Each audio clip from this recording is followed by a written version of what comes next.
J'ai vécu 4 mois en Inde et je voulais vous faire part des choses que j'ai vraiment appréciées là-bas. Mais avant, suivez Travel is the way. La première chose, on peut tout se faire livrer. Quand je dis tout, c'est vraiment tout. J'ai vraiment tout testé.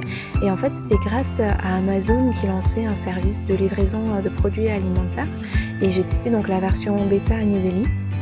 Elle existait aussi dans certaines villes d'Inde.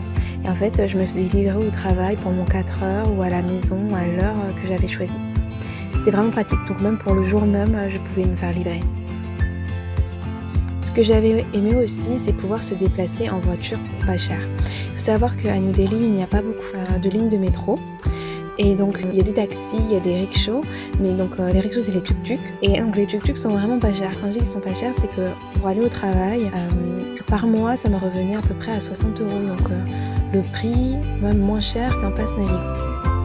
Après bien sûr il faut savoir marchander, il faut connaître le prix de la course. Et donc dans un article sur mon site Travel is the way, j'avais fait part d'une application qui serait utile en Inde, notamment à New Delhi.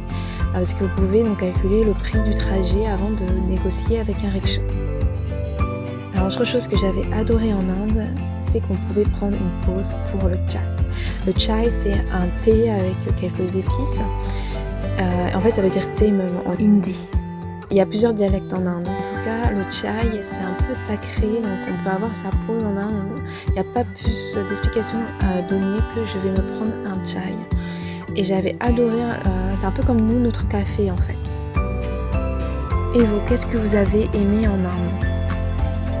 Si vous avez aimé cette vidéo, n'oubliez pas de cliquer sur le petit pouce du haut et de vous abonner.